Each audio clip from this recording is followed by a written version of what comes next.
دوستو حالیہ امریکی انتخابات میں ڈونلڈ ٹرمپ کی حیران کن کامیابی کے بعد پروجیکٹ 2025 نامی ایک ڈرامائی منصوبہ میڈیا میں زیر بحث ہے، جس کے تحت کہا جا رہا ہے کہ یہ امریکہ کے قیام کے بعد دوسرا بڑا انقلاب ہوگا۔ دوستو یہ بھی کہا جا رہا ہے کہ اگر اس منصوبے پر عمل درآمد ہو گیا تو امریکی حکومت کا نقشہ بدل جائے گا، کئی محکموں کو تحلیل کر دیا جائے گا اور 50,000 سرکاری ملازموں کو برطرف کر کے ان کی جگہ ٹرمپ کے وفاداروں کو بھرتی کر لیا جائے گا۔ یہاں تک کہ جب اس منصوبے کو کڑی تنقید کا نشانہ بنایا جانے لگا تو ٹرمپ نے اس سے لا تعلقی کا اعلان کیا، مگر اس منصوبے کے خالقین ٹرمپ کے اندرونی سرکل کا حصہ ہیں۔ ان میں سے کئی ٹرمپ کی سابق حکومت کا حصہ تھے اور توقع ہے کہ بہت سے اگلی حکومت میں بھی شامل ہونے جا رہے ہیں۔ ویورز، اب بہت سے لوگوں کے ذہنوں میں یہ بات آ رہی ہوگی کہ یہ منصوبہ آخر آیا کہاں سے ہے۔ تو دوستو بتاتے چلو کہ پروجیکٹ 2025 واشنگٹن میں قائم رائٹ ونگ سے تعلق رکھنے والے ایک تھنک ٹینک ہیریٹیج فاؤنڈیشن کی تخلیق ہے اور اسے 2023 میں شائع کیا گیا۔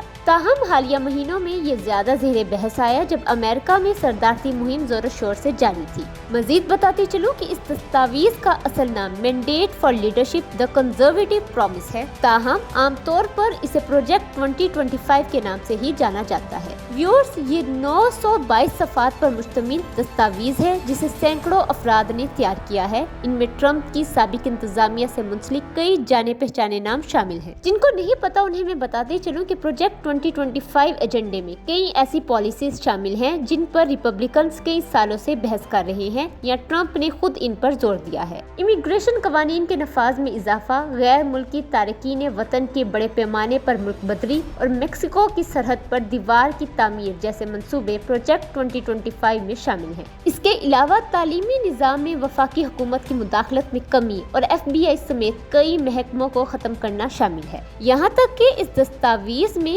FBI کو پھولی ہوئی، مغرور اور قانون کی پاسداری سے عاری تنظیم قرار دیا گیا ہے اور اس ادارے سمیت کئی دیگر اداروں میں بنیادی اصلاحات کا مطالبہ کیا گیا ہے۔ دوستو، صدر ٹرمپ کے گزشتہ دور میں FBI سے ان کا تنازع چلا تھا اور انہوں نے FBI کے سربراہ کو برطرف کر دیا تھا۔ دستاویز میں محکمہ تعلیم کو مکمل طور پر ختم کرنے کی سفارش بھی شامل ہے۔ صدر ٹرمپ بھی اس کی حمایت کر چکے ہیں۔ دوستو، اگر اب ہم یہ سوال کریں کہ ٹرمپ اس منصوبے سے کتنا متفق ہے تو میں آپ کو بتاتے چلوں کہ ٹرمپ جولائی کے اوائل میں اپنے ذاتی سوشل میڈیا اکاؤنٹ پر کہہ چکے ہیں کہ میں پروجیکٹ 2025 کے بارے میں کچھ نہیں جانتا۔ البتہ بعد میں ٹرمپ نے پروجیکٹ 2025 کی بہت سی بنیادی تجاویز کی تائید کی ہے، مثلاً حکومت میں سیاسی منصوبوں پر معاونین کی تعداد میں اضافہ اور وزارت تعلیم کا خاتمہ۔ البتہ دوستو، بعد میں ٹرمپ نے پروجیکٹ 2025 کی بہت سی بنیادی تجاویز کی تائید بھی کی ہے اور کئی دیگر تجاویز سے اتفاق نہیں بھی کیا۔ دوستو، اس موقع پر ڈیموکریٹک پارٹی کا موقف بھی سامنے آیا ہے۔